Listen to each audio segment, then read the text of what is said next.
Hindi lang ito abandonadong bahay, kundi lugar na konektado sa pinakamataas na kapangyarihan.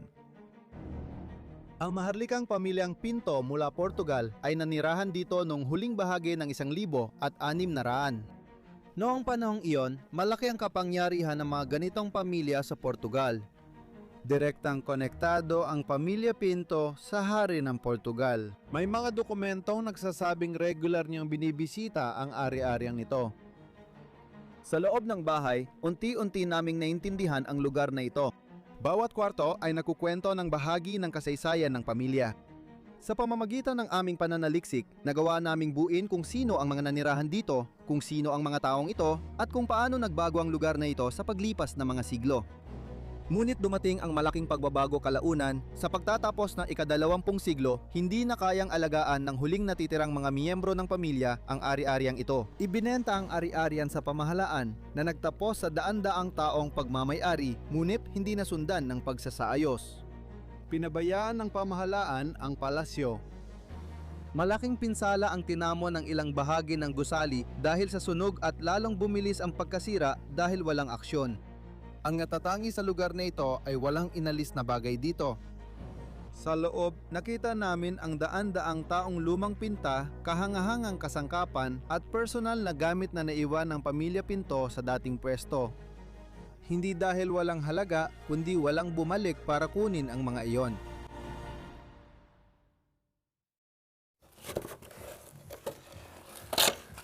Kamusta sa lahat? Welcome back sa Bros of DK. At nandito tayo ngayon sa bansang Portugal sa isang palasyo ng pamilya Pinto. Isang lugar na posibleng nagmula noong ika-16 o ika-17 siglo, mga taong 1600 o 1700. At iniisip namin yon dahil may nakasulat dito sa itaas ng pinto na nagsasabing 17 o 6, siyam 6. Hindi kami sigurado kung ito ay 7 o 6. Kaya iniisip namin na ito ay mula noong 1600 o 1700. Sa kasamaang palad, hindi rin namin maipapakita sa inyo ang labas ng lugar na ito dahil madali ninyong mahahanap ito. At gusto talaga namin protektahan ang gusaling ito dahil ito ay talagang espesyal. Pero pwede naming ipakita ang loob sa inyo. Sobrang excited ako doon. Tara, ipapasyal namin kayo sa Pinto Family House, isang bahay ng pamilyang Maharlika sa Portugal. At ang unang bagay na makikita natin dito, pagpasok natin sa lugar na ito, ay ang eskudo ng pamilya sa upuan. Tingnan mo yan, isang napakagandang eskudo ng pamilyang ito. Bawat ng marangal na pamilya sa Portugal ay may sariling eskudo sa pagkakaalam ko. Tama ka dyan? At ang pamilyang ito ay kabilang din sa grupong yon. Ang mga upuang ito ay medyo espesyal. May mga compartment sila para paglagyan ng uling. O sige, hindi. Money. Kawili-wili. Wow! Kawili-wiling bagay ang inimbak. Madalas kumot ang iniimbak, pero ngayon, mani. Kailangan nating magmadali dahil may kapilya rito na may espesyal na tampok na dapat ipakita sa liwanag ng araw. Halika, dadalhin kita at ipapakita ko sa'yo. Ito ang pribadong kapilya ng pamilyang Pinto na dating nakatira rito. Papasukin muna kita? Wow, mas maganda pa lalo. Ngayon napalubog na ang araw. Tingnan mo yan!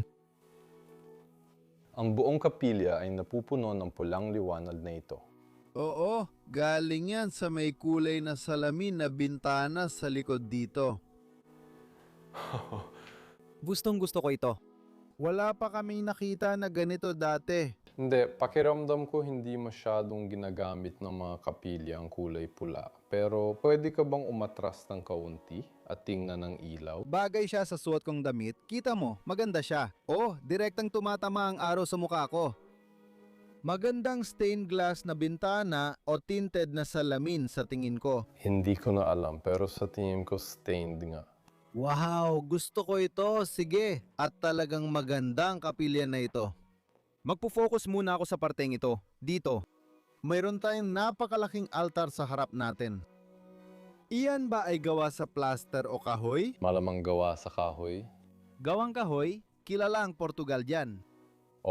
Ang ibig kong sabihin, mukha lang siyang kahoy. Hindi tayo pwedeng bumaba sa kasamaang palad, kaya hindi natin ito masusuri. Gusto ko talagang makita ng malapitan ng mga estatwa kasi mukhang ang lalaki nila. At napakaganda pa rin na kondisyon nila. Ooh.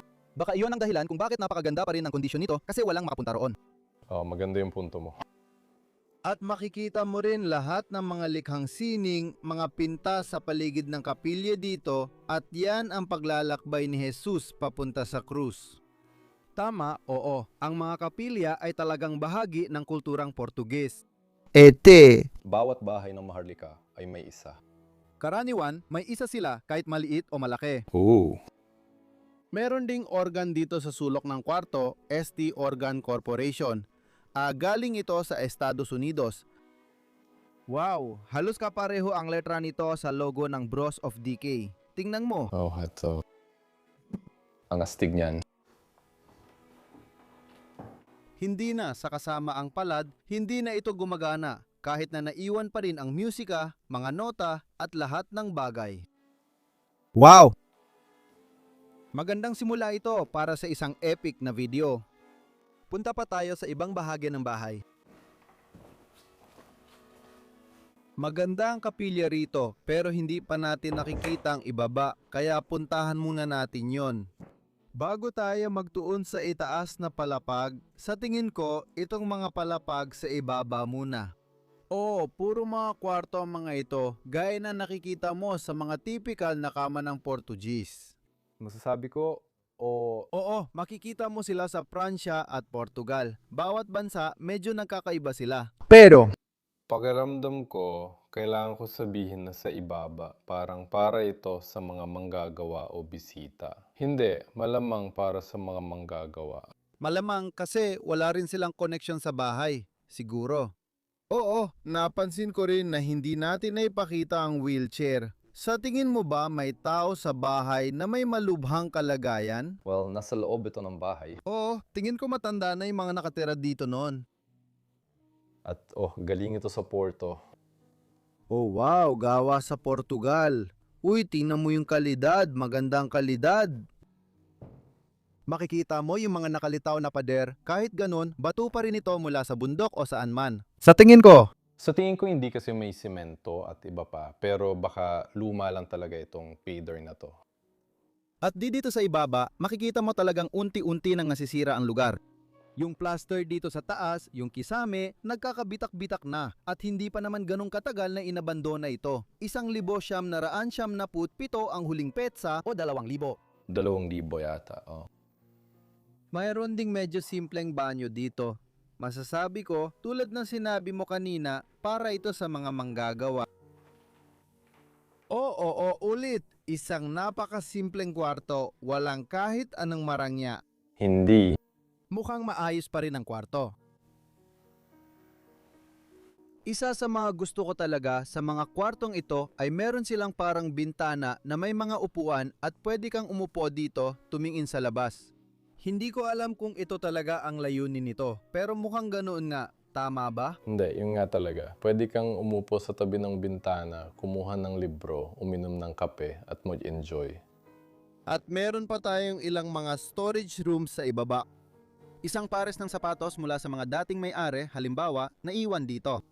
At hindi ko alam kung ano ang silid na ito dito. Maraming mga baul sa loob. Siguro tawagin na lang natin itong silid baul. Wow, ang daming mga baul sa loob nito. Sige, huwag na nating pansinin ang mga ito sa ibaba. Akyat na tayo sa itaas. Para maintindihan ang lugar na ito, kailangan nating bumalik ng ilang siglo sa nakaraan. Ang pamilya Pinto ay hindi lang Panginoong may lupa, kundi aktibo rin sa maharlikang uri sa Portugal. Habang lumilipas ang mga henerasyon, nagkaroon ng tungkulin sa militar, relihiyon at kultura ang pamilya. Sa loob ng bahay, natuklasan namin na ang ilang miyembro ng pamilya ay direktang konektado sa Orde ni Cristo na nagpapatunay ng kanilang pakikilahok sa relihiyon at kapangyarihang institusyonal noon panahong yon. Nalaman din namin na ilang painting sa bahay ay gawa ng pintor na dating tumira rito na posibleng kasama o nagtatrabaho para sa pamilya. Hindi lang ito tirahan, kundi lugar kung saan nabuo at iningatan ang kanilang pamana. Sa itaas ng isa sa mga pintuan, nakakita kami ng isang inskripsyon na mula pa noong 1696 na nagmamarka ng maagang pagtatayo ng ari-arian. Ipinapakita ng mga idinagdag noong ika-18 siglo kung paano pinalawak ng pamilya ang bahay. Lumawak ang impluensya nila sa pagdaan ng panahon, kaya kumalat ang pamilya at kakaunti na lang ang natira rito. Hanggang sa bandang taong 2000, naibenta ang ari-arian sa gobyerno at napagalaman naming hindi talaga ito nagamit ng gobyerno. Wala kaming nakitang dokumento ng pagpapanumbalik o palatandaan ng pangangalaga. Binili nila ito at pinabayaan na lang. Mga kasama, nasa itaas na tayo, hindi naman talaga maganda ang hagdang ito, masasabi ko. Karaniwan lang ito. Karaniwan lang? Oo, gusto ko lagi ang labas ng mga palasyo ng Portuges. Pero sa loob kadalasan medyo maputla o di kapansin-pansin. Sa tingin ko, maliban na lang sa... Talaga. Akala ko walang dating yung labas maliban sa eskudo ng pamilya. Mukha lang siyang bahay bukid pero maganda talaga sa loob. Gusto kong ituro mo lahat ng sobrang interesante para sa'yo. Siyempre, relihiyoso rin ang mga taong ito. May mga kandilang pang-relihiyon dito at isang lumang telepono gaya ng nakikita mo. Ito ang magdadala sa atin sa mga unang silid ng palasyo. Ramdam mo na bang gumagalaw ang sahig? Oo. Wow! Dapat talaga tayong mag-ingat dito. Sa tingin ko, Parang sobrang luma na talaga ng sahig na to. naamoy mo rin, di ba? Oo, ituturo ko na lang sa kisame at hayaan kong hulaan ng mga tao kung anong nangyari dito. Sunog. May sunog talaga dito sigurado. Kita mo na puro itim na lang ang mga kwarto. Oo, tama ka. Narito ang isa sa mga kwarto at mukhang mas kahawig na ito ng kwarto ng isang maharlika. Malamang para ito sa isang bata, pero sa tingin ko, makikita mo naman yon sa mismong kama. Medyo mas magarbo ito. Gaya na nakikita mo, maliit lang ang kwarto, may maliit na relihiyosong larawan. Siyempre, mga relihiyoso, ang mga taong ito, nasa puso at dugo na nila yon. Wala masyadong laman ang kwartong ito. Ipapakita ko sa inyo ang magagandang kwarto dito, kaya hindi na tayo magtatagal sa mga hindi exciting na kwarto. Halimbawa, gusto ko talaga ang kwarto na ito dahil espesyal ito. Hindi man ito pinaka-espesyal, pero may desk. Palagay ko, isa rin ito sa huling nagamit na kwarto dito. Gusto ko rin ang divider natin dito. At gawa ito sa balat. Wow, napakagandang pyesa. Kasama rin ang isang larawang parang nasunog. Sa tingin ko, Itong medyo dilaw na kulay dyan. Usok lang yan. oo, luma na talagang monitor at isang printer. Naalala ko pa rin pati tunog nito kapag binubuksan. Parang... At pati yung kama mismo, napakaganda ng pagkakaukit. May eskudo pa ron. Talagang nakakaintriga at oo nga pala, may relihiyosong eskudo rin doon. Kaya ito ang eskudo ng pamilya. At may korona sa ibabaw na nangangahulugang sila ay maharlika. At isa pang korona sa ibabaw na nangangahulugang sila ay maharlikang pamilya. Maharlika, maharlika. Royal Pala, maharlika rin yon. Ang galing nun. Oo, itong mga kama, napaka-Portuguese nila. Gustong-gusto ko ang pagkakagawa sa mga ito. Tingnan natin kung anong meron sa kwartong ito. Grabe, oo. Ito yung kwarto na parang literal na nasunog. Yung buong kisame ay parang kulay itim na may pagkakayumanggi. Ang weird ng tsura. Hindi pa ako nakakita ng ganito dati. Oo, tama ka. Parang may kakaibang dating pa nga. Halos parang nakakilabot. Dito, kita mo, sa ilalim nito, halos wala nang natira sa painting na to. Halos lubos na itong naubos. Grabe! Ito, sa tingin ko, ay isang informal na silid kainan o Malamang. tirahan. Kaya ang nangyari dito ay syempre, sinabi ko na sa iyo na ibinenta nila ang lugar na ito sa gobyerno. Pero sinasarado pa rin nila ang lahat. At Patuloy itong inaalagaan at ginagamit nila ang taniman ng ubas at iba pa. may ilang parte pa ang gamit pero tingin ko di na ito maibabalik. Kung titingnan ang kalagayan nito, mayroon pang grandfather clock sa kwartong ito pero sa kasama ang palad, lubos din itong nasunog. Grabe!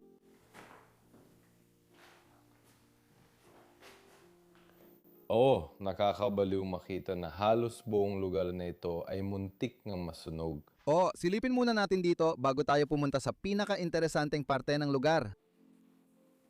Sige, talagang napakalaki ng palasyong ito. Oo, parang may sulok sa bawat lugar pero may mga ganitong kwarto na kakaunti lang makikita. Kaya. Parang labahan ng katulong ito. Halimbawa, nakikita mo pa ang mga sipit ng damit na nakasabit pa rin doon at lahat. Dadaan lang tayo dito ng mabilis kasi may mga kwarto na mas matagal nating titignan. Oh! Tama. Totoo yan. Wow, ang ganda ng painting na yan o kaya frame. Medyo kamukha nito ang paligid dito. Dito tayo dumaan. Heto rin ang harap o side door ng lugar o kung anuman.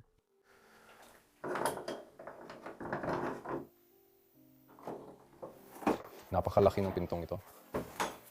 Oh wow, saan kaya ito papunta? Hindi ko alam kung saan ito papunta. May nakikita ka ba? Sarado ito sa likod niyan. Makikita mong may mga damo na rito. Oo, matagal na itong di nabubuksan. May napakalaking pinto at ang susi sa loob nito ay sobrang laki rin. Sinusubukan kong kunin ito, pero ayan na nga. Tingnan mo ito. Parang susi ito ng kastilyo. Oo! Ito ay isang Portuges na palasyo, hindi kastilyo. Nagkamali ako, palasyo pala. Sige, isasara ko na ito. Gusto niya kapag isinasara ko lahat ulit. At ang kwartong ito, ang kusina. Dito siguro nagsimula ang sunog. Oh, dito o sa kabilang kwarto. Yung kabilang kwarto, may isang sulok na parang doon nagsimula. Pero dito rin, may sulok din na parang hindi naman dito nagsimula.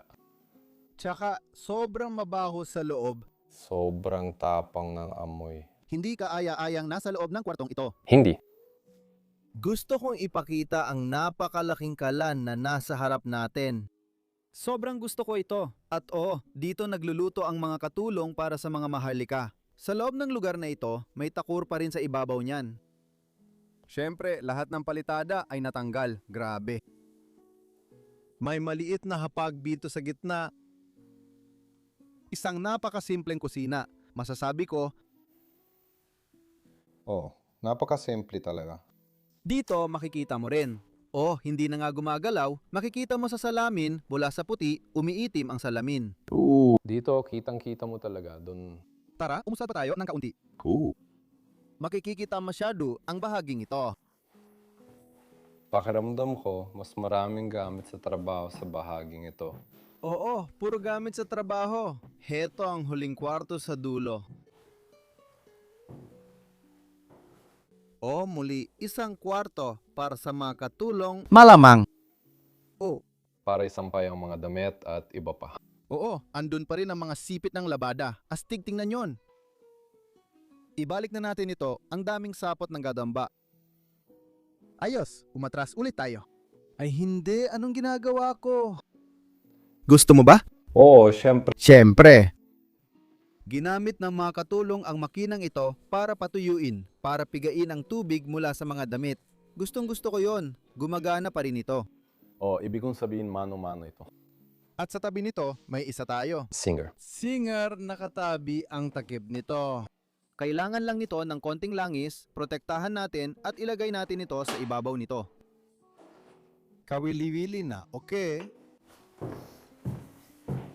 Normal ba sa mga maharlika na tumira kasama ang mga katulong? Sa alam ko, sa mga kastilyo sa Pransya, may hiwalay na hagdan at iba pang bagay. Ibig kong sabihin, karaniwan yon. Ang mga katulong ay dito nagtatrabaho at nananatili buong araw. Hindi ba yon ang tanong mo? Interesting yan. Sa Pransya, kadalasan ayaw makita ng mga tao ang katulong. Hiwalay sila. Sa Portugal naman, isinama sila noon. Siguro masigit pa kaysa Francis. Pero nasa ibaba pa rin ang mga kwarto nila. Kaya makikita mo pa rin sila at sila pa rin maghahay ng pagkain. Wala silang hiwalay na daanan.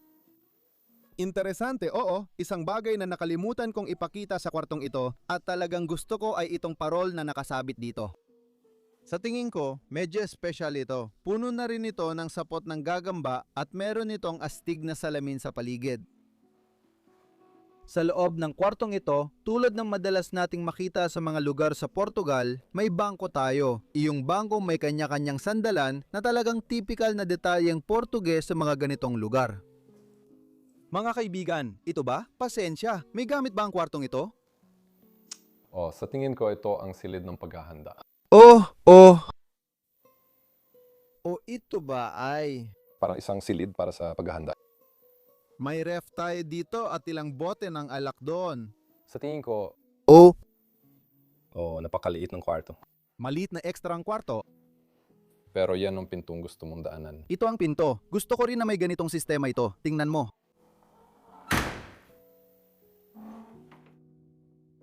Isa sa mga pinakakapansin-pansing tampok sa loob ng mansyon ay ang mga kisame.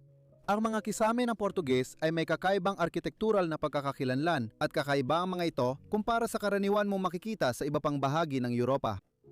Karaniwang nagmumula ang disenyo sa impluwensya ng Renaissance at Baroque kung saan naging mahalaga ang simetriya, proporsyon at geometriya sa arkitektura. Makikita mo ang malalakas na geometric na pattern tulad ng hexagon, octagon at parisukat na maingat inayos para magbigay ng lalim at ritmo sa kisame. Hindi lang ito palamuti, nilalayon din itong gabayan ng mata at bigyang diin ang halaga ng espasyo sa ibaba. Madalas, nakatulong ang mga hugis na ito sa mas epektibong pamamahagi ng bigat ng estruktura lalo na sa madalaking silid. Bukod sa gamit, bawat kisame may sariling kwento. Bawat silid sa bahay na ito ay may kanya-kanyang interpretasyon ng estilo. Ang ilan ay mas simple, habang ang iba naman ay mas detalyado. Ngunit kapag pinagsama-sama, malinaw nilang ipinapakita ang husay sa paggawa at ang pagbibigay pansin sa detalye na minsang nagbigay katangian sa lugar na ito. Welcome. Sige. Pumasok ka sa loob dahil dito nagbabago ang lahat. Talagang mararamdaman mong pumasok ka sa ibang lugar kapag galing ka sa kabila, papunta rito. Tumingin ka sa mga kisame, tingnan mo ang lahat ng nasa loob ng kwartong ito mga kisame. Halimbawa, ang parol na nakasabit dito sa gitna ng kwarto. Tama, hinihiling mong ituruko ang mga bagay. Ang kisame at parol na ito ay napakabongga. Parang kakaiba talaga sila kumpara sa karaniwang estilong Portuguese. Meron din ito. Akala ko mga eskudo ito. Hindi, sa tingin ko, mga pandekораsyong biga lang yan na pang-suporta.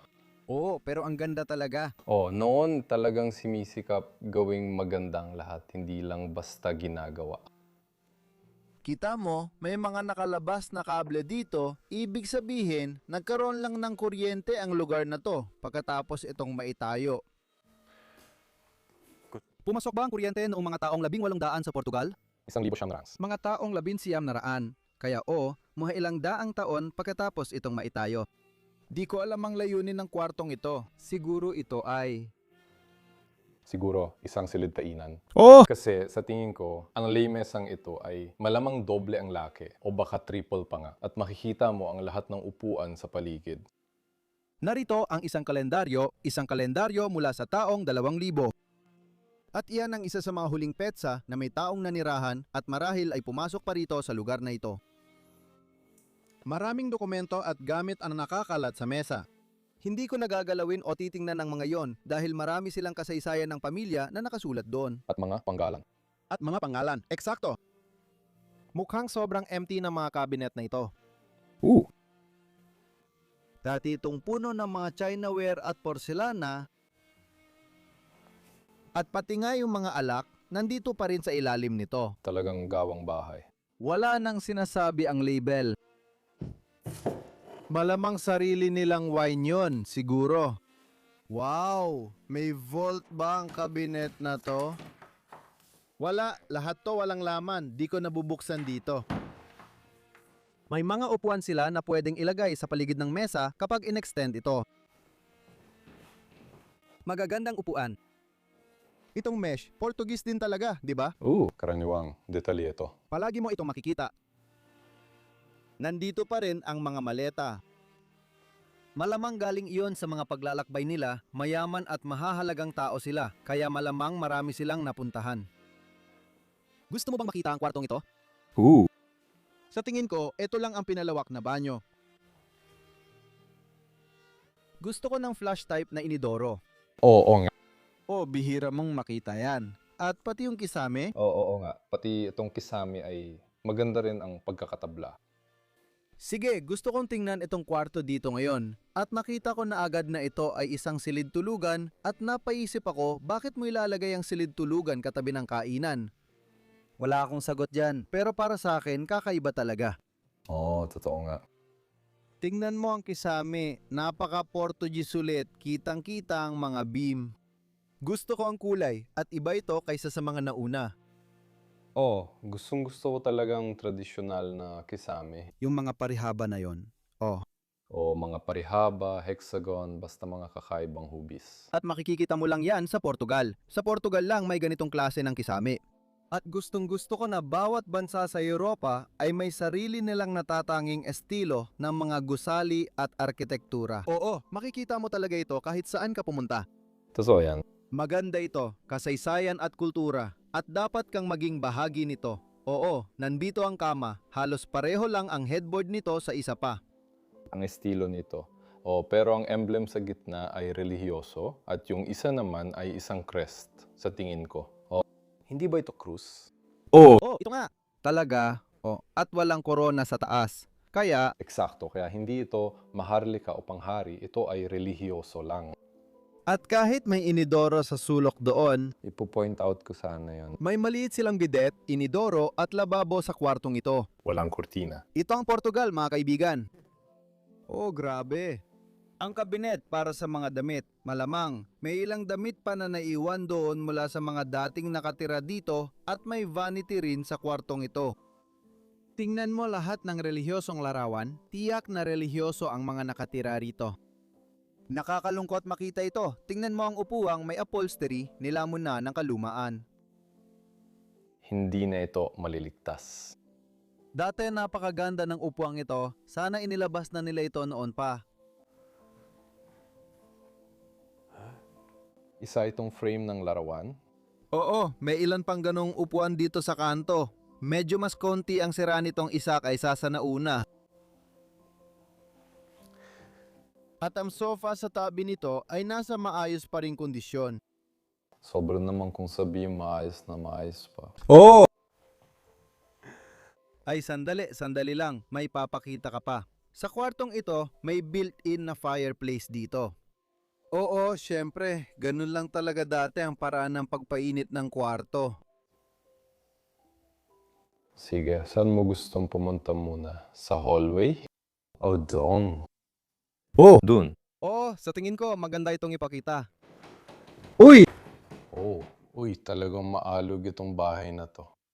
Sige, pumasok ka sa kwartong ito. Wow, ituro mo pataas. Ipakita mo na kamangha-mangha ang kisame. At gusto ko ang madilaw na kulay nito. Parang beige ito. Dilaw? Beige. Tama. Pero hindi pa natin nakikita ang kama ng kwartong ito. Iniisip ko na ang kondesa na dating nakatira dito ay malamang dito natulog sa kamang ito. Tiyak na tiyak. Ito ang kanyang kama. At pagkatapos ay magkakaroon ng kurtina, isang puting kurtina na nakasabit dito na parang bumubuo ng isang malakanupi na anyo ng kama. Tingnan mo itong sandalan ng ulo. Ang lupit ng kama na to. Kapag nilapitan mo, makikita mo napakadetalye ng pagkakaukit sa frame na ito. Hindi mabilang. Mula sa isang sanggol hanggang sa isang gansa, isda, muka at halos lahat ng bagay. Sobrang dami talaga. Maalag din ito. Ang frame na ito ay gawa sa mga piraso. Kaya mag-ingat tayo ng kaunti. Pero maayos pa rin nakaayos ang kama at may larawan ng isang babae na nakapatong sa ibabaw ng kama. Ito kaya ang kondesa. Na walang pangalan? Lubos ng wasak sa ibaba. Iwan ko lang ito dito. Maganda ang kama. Ingat po kayo, sir. Nabangga ko itong mesa na hindi magandang pwesto. Ang laki nito at nasa gitna lang ng kwarto. Hindi ko maintindihan kung bakit, pero may mesa sa kwartong ito kung saan nila ginagawa ang lahat ng trabaho. Wow! Ito agad ang una kong nakita. Ang dami ng mga susi. Oo, nakita mo rin ang nakita ko. At heto pa, mas marami pang mga susi sa lahat ng dako para sa bawat pintuan ng palasyong ito. At syempre, gaya na nakikita mo, napakaraming impormasyon sa ibabaw ng desk na ito na sa kasamaang palad ay hindi namin pwedeng ipakita. O may bote na nabasag doon sa ibaba, isa sa mga bote ng alak. Matagal na itong nakatayo doon. Oh, may laman pang alak dito sa loob. Ano yan? Nasaan ang butas dyan? Para yan sa lababo. Isang lababo sa loob ng drawer. Para sa isa sa mga natatanggal na ceramic na bagay. Oo, siyempre, oo. Sa tingin ko, may mga bagay na pwedeng ipakita sa side ng mesa. Halimbawa, may magandang larawan ng babae. Siya rin ba ang babaeng nakita natin sa larawan doon? Sa tingin ko hindi, pero hindi ako sigurado. 1903 nakasulat sa ibaba. Sige. Wow. 120 taon na ito, lahat maliit, maliliit. Gusto ko ito at umiikot pa nga ito. Oo, naririnig namin ito. Siguradong sigurado. Magandang tunog. Ang mesa. Ang mesa ay sobrang magulo, mga kaibigan.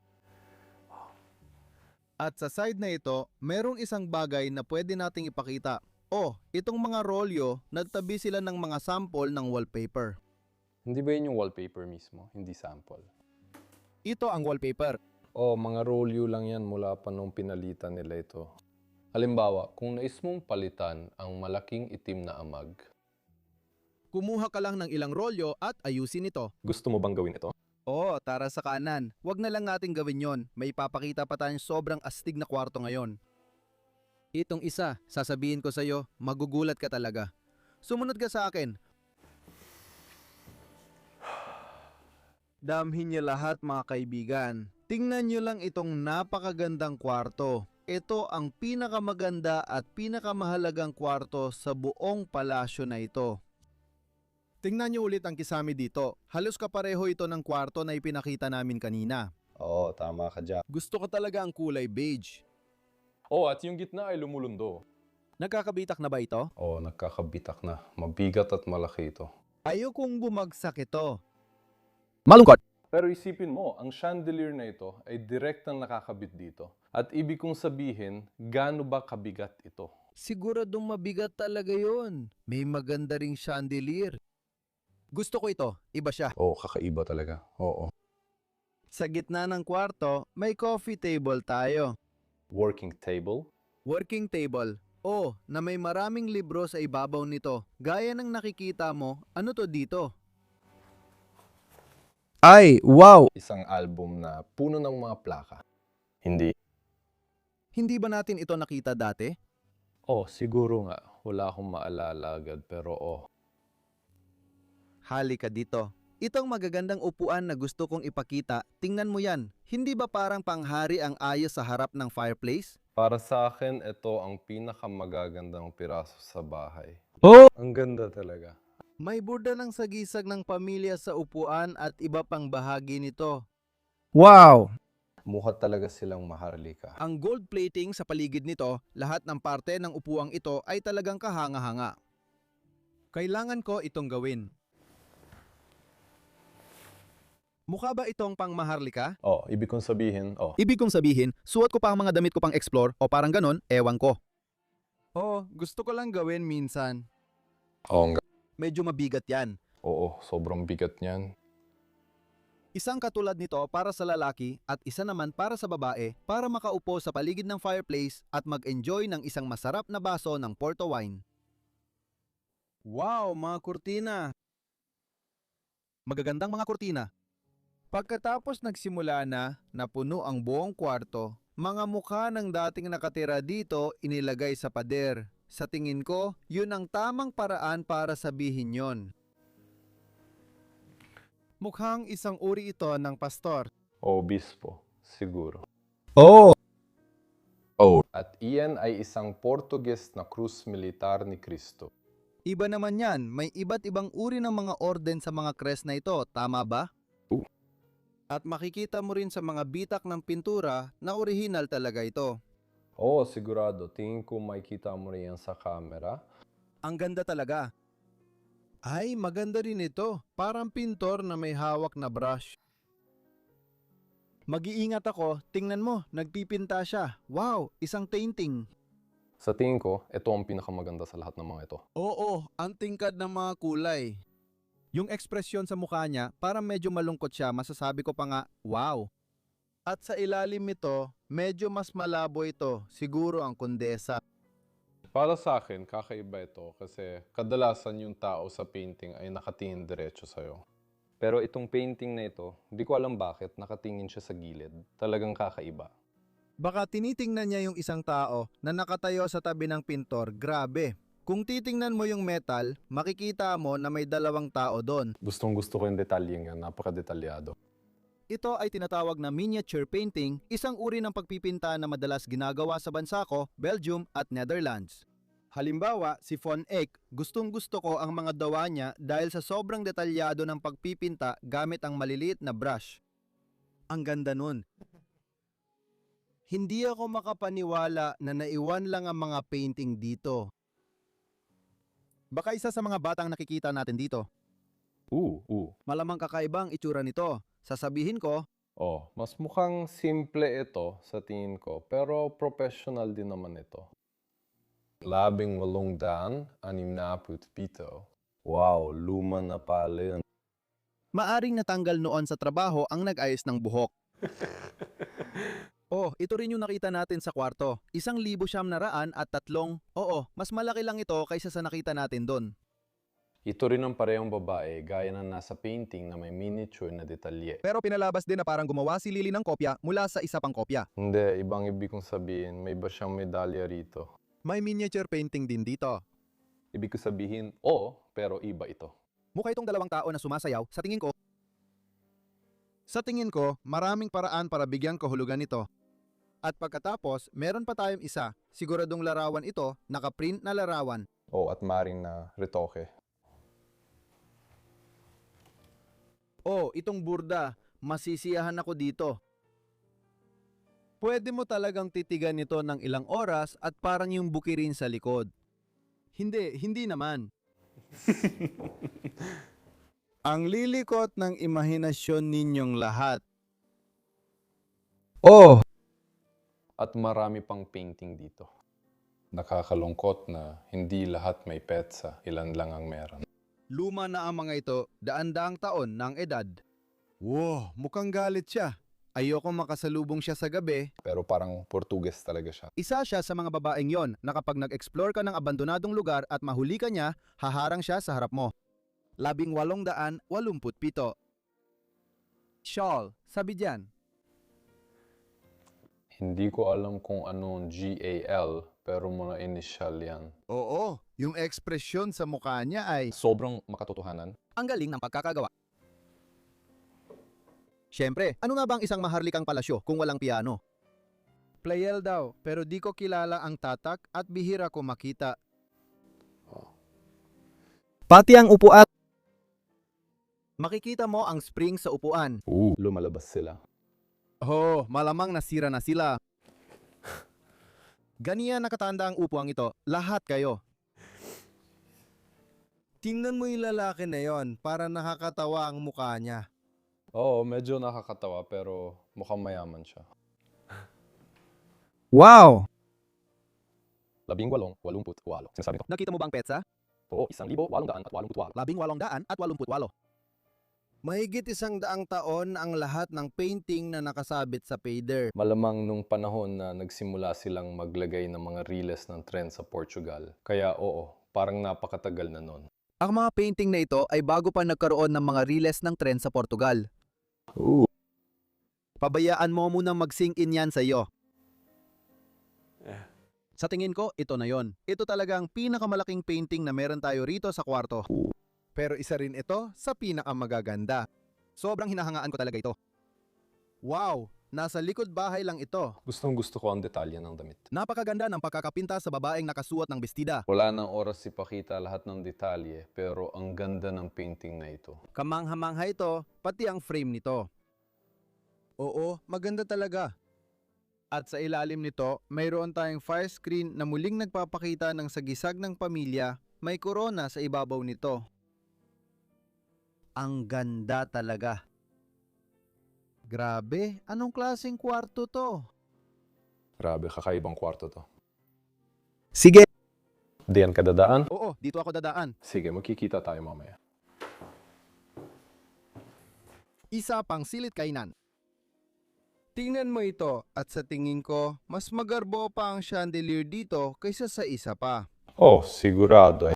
May parang bulang nakasabit dito sa itaas nito. Nakikita mo ba yon? Ay, maluwag pa ito. Hindi ko alam para saan ito. Mabigat siya. Baka may kinalaman ito sa langis, oh. Hindi. Sa tingin ko, yung bigat ang dahilan. Ganun ba?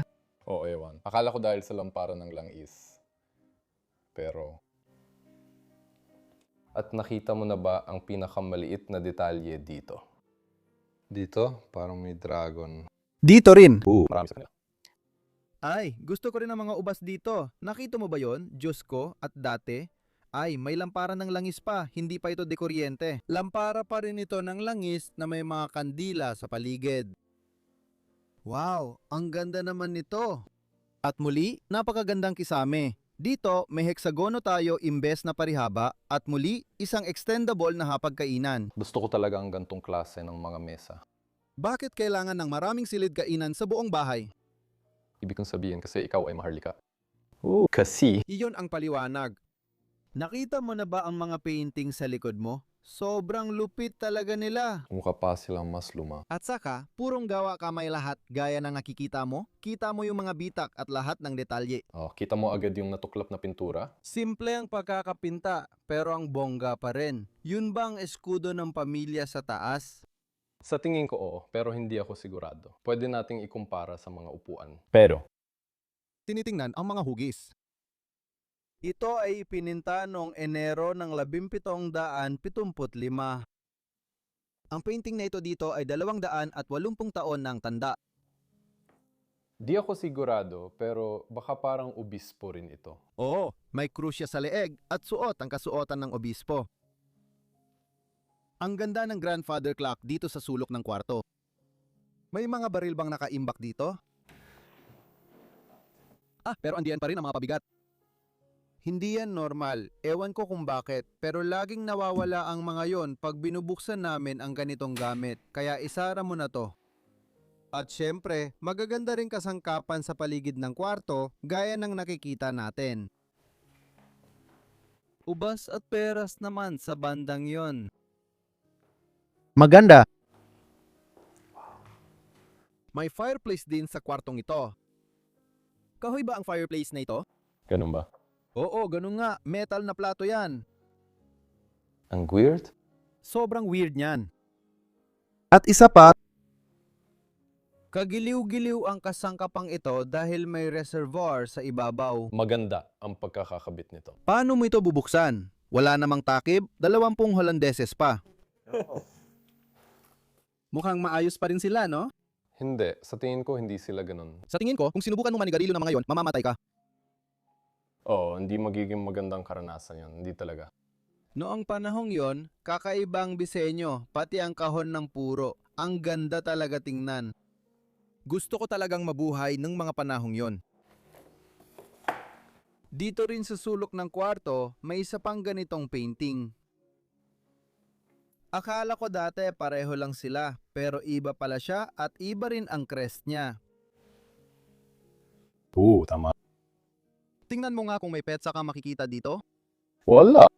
Walang petsa diyan. Interesante. Ang ganda ng ating dining room dito. Gustong-gusto ko talaga ito. Sige. Tingnan mo ito. Ito ngayon ay mas mukhang sala na katabi ng kainan. Eksakto. Oo, pagkatapos mong kumain, papasok ka dito, inom ng isang baso ng alak at pagkatapos, magpapahinga ka na sa natitirang araw. Wow, ang sama ng kalagayan ng kwartong ito, sasabihin ko. Nakakalungkot na parang ang daming kulang dito sa loob. Oo, dati ang daming kasangkapan dito at ito na lang yata ang natitirang upuan sa harap ng fireplace. May ilang unan na nandoon. Napakasimpleng fireplace, masasabi kong simple lang talaga ito. Tama. Dahil lang sa may leon sa loob nito, Parang isang kawit. oo, siguro pwede kang magsabit ng gamit doon. Pero iinit ba yon? Dito ang tamang lugar, pero sige. May ilang upuan sa paligid ng kwarto. Wow, may balkonahe nga pala. At talagang napaligiran ng mga halaman. Wow, may mga baging ng ivy kahit saan. Oo, kaya di nila alam bakit may carpet dito. Pero balkonahe lang ito na pwede kang tumayo at yung natitirang bahagi ng kwarto ay ilang peraso lang. Pwede ko na bang simulang ipakita mula sa gilid na ito? Una sa lahat, sa tingin ko, itong mesa na ito, itong mesang pangsulok, ay talagang kamangha-mangha. Wow, parang may mga rosas doon at mga ukit at lahat-lahat. Pagkatapos, may mga guhit tayo, tama? Oo, mga print, mga ilustrasyon. Wow, ang gaganda ng mga ito. Oo, ang dami nangyayari. Heto pa ang isa. Babae na may ginagawa. Pagkatapos, may ilustrasyon tayong tulay. Gusto ko rin itong bangkong ito. Parang upuang pampahinga, masasabi ko, para sa sala. At pagkatapos, mayroon tayong relihiyosong painting dito sa sahig. Wow, ang laki naman nito. O nga, bakit lahat ng painting dito ay orihinal, gawa kamay at iniwan lang dito? Ulit, kasi sila ay maharlika at mayaman. Pero nakakalungkot makita na ang mga likhang sining ay nasasayang lang. Para sa akin, napakabobo nun, kahit na. Wow, parang paglalarawan ng kastilyo. Kastilyo pa yon ng mga Portuguese. Ito ba ang kastilyo ng Gimanais? Oo, yun yan. Na yung nabanggit mo? Oo, nakapunta na ako ron at hindi ko alam noon. Madalas na kaming maglakbay sa buong mundo. Maganda ang buhay namin. May gusto ka pa bang ipakita dito bago tayo magpatuloy?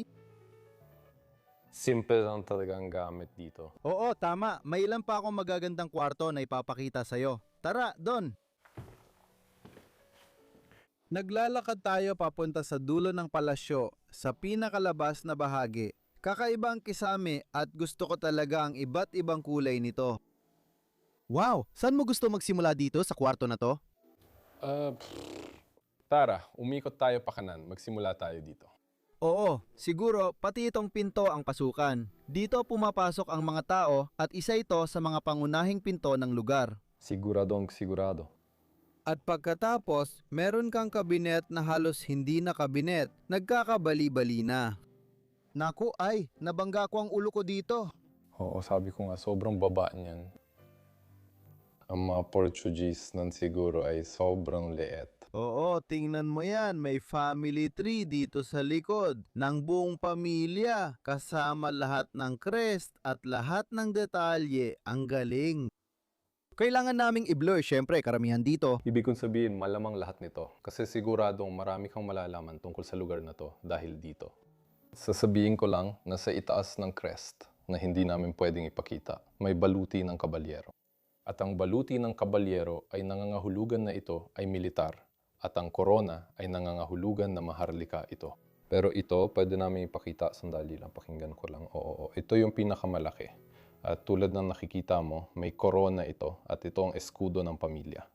Oo, makikita mo pa na may parang itim na linya. Mahirap tukuyin ang ibig sabihin nito dahil komplikado ang heraldry. Wow, nakasulat pa sa itaas na pintos, kaya ito talaga ang eskudo ng pamilya nila. Pinto. Pinto. Tingnan mo itong kasangkapan dito. Sobrang gusto ko ito. Para siyang maliit na mga drawer, parang gamit ng mga accountant. Akala ko dati magkakahiwalay silang lahat. Pero ito 4, ito 2, ganito ang pagbukas. Yung iba magkakahiwalay talaga. Kakaiba talaga ang kasangkapan na ito at hindi ko ito madalas makita. Pero gustong gusto ko talaga kapag nakikita ko ito. Napakaganda nito. Hindi.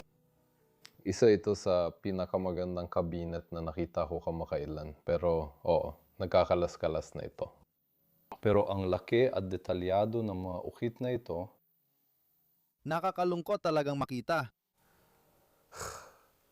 Bakit? Bakit? Sa pagkakalam ko, galing sa mga karwahe ang mga parol na ito. ay hindi ko alam pero ang lalaki nila. Binago ang mga ito dahil may ilaw na ngayon sa loob. Siguro hindi nila alam kung anong gagawin dito. Tapos naisip nila parang, oh, isabit na lang natin sa loob. Oo, malamang pero mas malalaki talaga ito kaysa sa mga karaniwan. Sa tingin ko, noon din parang may lamparang digas o kung anumang ilaw dito noon. Una kandila muna, tapos langis, tapos naging dekuryente. Kaya Isa na namang typical pero unique na bangko ng Portuguese. Gustong gusto ko talaga ito. Pagkatapos, may isa pang eskudo ng pamilya sa itaas. isang family tree, tama? Family tree. Kumpletong family tree. Ang dami ng pangalan dito, baka hindi mo na makita sa camera. Hindi, ito ang apelido ng pamilya sa ibaba. Ipapakita ko ang isa. Oo. Wow, kamangha-mangha ito. Isa na namang quotes light. Wow, sa tingin ko, kung lilingon ka. Yung piraso sa kanto, Isa sa pinakanatatanging grandfather clock na nakita ko. sobrang dami. Tingnan mo ang mga kulay, parang hindi totoo. Oh, parang isang panta siya, di ba? Oo, yun ang gusto kong sabihin. Oo, yun ang gusto kong sabihin. Halos parang alamat. May maliit pang muka sa loob, parang buwan o kung ano, hindi ko alam. Napaka-espesyal ng pirasong ito. Nandyan pa rin ang mga pabigat, kumpleto pa ito. Mukhang isang likang sining ito na ginawa ng isang tao. Oo, ito ay tunay na likhang sining. Wala ka nang makikitang orasan na ganito. Monsieur, mauna po kayo. Wow. Isa pang canopy bit. Ayan na. Isa pang maganda, napakaganda ang canopy bed. Tingnan mo ang mga pulang kurtinang nakasabit dyan. Hindi ba't espesyal talaga yan? Siguro nakakabaliw matulog sa ganitong kama. Oo, gusto ko sanang ito ang maging kama ko. Oo. Tingnan mo ang mga ukit sa likod. Hiwa-hiwalay ba ang mga piraso tapos idinikit lang dito? Hindi nga. Siguradong sigurado. Matagal bago maitayo yon. Maliban kung dalubhasa sa sining ang gumawa nito. Gusto kong pumunta ka muna rito sa side na to dahil may isang bagay tayong nalaktawan dito. Ito ay isang quadruple bench, 4-4 na upuan. Hindi yan karaniwan. Masasabi ko, oo. Karaniwan, 3 lang ang mga ito. At pati na rin sa isang kwarto, pakiramdam ko dapat ganito ang mga cushions. 4, 3, 4. What? Ang kakaiba niyan, isa sa gagawin ko ay susubukan ko lang ito. Oh, parang ang weird kung may 4 na tao na nakaupo dito. Siksikan. Parang wala ka ng lugar, sa tingin ko. Medyo simpleng fireplace at medyo simple lang. Siyempre, Gulong. may mga gulong sa ilalim nito. At mayroong bang isang bagay sa sulok na kailangan nating ipakita? Ibig ko sabihin, pareho lang itong upuan sa isa pa, pero may kakaibang tampok ito. May lalagyan ito ng laptop. Tama. Lalagyan ng laptop. Kapag nagpo-photoshop ka, Kaya kung i-edit ang mga video ng Bros of DK dito. hindi. Malamang magbabasa lang ng libro. Kaya kakain, ewan ko, magme-makeup, kahit ano lang. Sa totoo lang. Tama, oo. At dito naman, Dito may isa sa mga ceramic na bagay. Ito yung sinasabi mo. Yan ang piraso. May balde sa ilalim para saluin ang tubig mula sa lababo. Pwede mong tanggalin ang balde kapag puno na ito. Pagkatapos, dalhin mo ito para ibuhos ang laman nito. Primitibong lababo. Wow. Gusto ko itong kwartong ito. Gusto ko ito! Ako rin. Isa rin ito sa pinakamahalagang kwarto sa bahay. Siyempre, ang kwarto ay kung saan nakatira ang mga tao. Oo, pero sa tingin ko, mas mahalagang tao ang matutulog sa kwartong yon at yung isa pa ay may kama. Para sa akin, parang kwarto ito ng bata o ganon. Pero magkano? Mas maliit na kama. Halos pareho pa rin ang laki, pero oo, napakaganda pa rin ang kwarto. Gusto ko ang kama. Lagi itong mukhang marupok tulad ng nabanggit ko sa video. Tingnan mo, gumagalaw pa sila. Mag-ingat ka dito. Nasaan ang chimenea? Yan din ang sasabihin ko sana. Mukhang hindi bagay ang fireplace na to. Hindi bagay. Oo, ewan ko. At isa pang bagay na kailangan talaga nating banggitin ay ang kisame dito. At pati na rin ang kalagayan ng kisame. O gaya na nakikita mo, bulok na talaga ito at masama ang lagay. Ang kisame, sobrang itim ng kahoy, kaya hindi makita ang detalye. Pero kapag nilapitan at tinapatan ng ilaw, nakakamangha talaga. Makikita mo ang mga ibon at lahat ng detalye. Tama. May mga ibon at may mga ahas. Ay wow, Hindi ko pa nakita ang ibon. Ipakita mo rin ang kisame. Sa bawat pagkakataon, palagi nating natutuklasan ang mga lugar na ito. Paano natin ito nagagawa?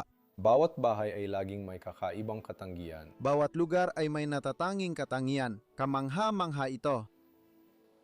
Tinatawag ko itong palasyo ng mga larawan o palasyo ng mga retrato. Gusto ko ito. May isa pang kwarto doon. Sara na. Para sa akin, 2 pinto ito na papunta sa iisang lugar. Sa tingin ko, Oo, mukhang ganun nga. Oh, grabe. Kakaibang kisame na yan. bakit? Bakit? Para siyang isang bilog, masasabi ko. At talagang gusto ko itong kama na ito. Oh! Mukha lang itong simple, pero isa ito sa mga paborito kong kama. Nasa parehong klase ito ng heaven bed na una nating nakita. Tingnan mo, mag-ingat ka. Parang lahat ng tinatapakan ko nabibitak. Hindi ako hahakbang na masyadong marami. Mabilis ko lang gagawin. Oo, kakaiba talaga ang mga hugis nito. Pati na rin ang upholstery nito. Heto, Lahat tungkol dito. dahan-dahan kong gagawin. Pakiusap. Kasi yung side na yan ay pakiusap. Umalis ka dyan. Kailangan kong mag-ingat ng husto. Oo, makikita mo ito sa kisame. Diyos ko, Diyan bumababa ang tubig. Ibig kong sabihin, may built-in na kabinet tayo. Diyos ko, may palikuran sa gitna ng 2 kwarto dito. Ang astig nun.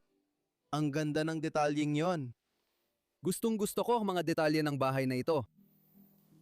Wow! may iba pa bang kawili-wili sa kwartong ito? Wala, sa tingin ko, wala na. Wala. Sabok ang utak ko. Pero magpatuloy na tayo.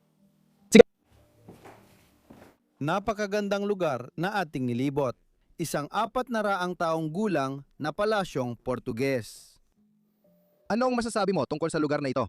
Sobrang nagustuhan ko ang palasyong ito. Sa buong Portugal, marami talagang ganito. Parang saan-saan sila. Nakakabaliw. Gusto kong tuklasin at idokumento ang mga ganitong lugar at ilagay sa internet magpakailanman. Kaya ginawa natin ito.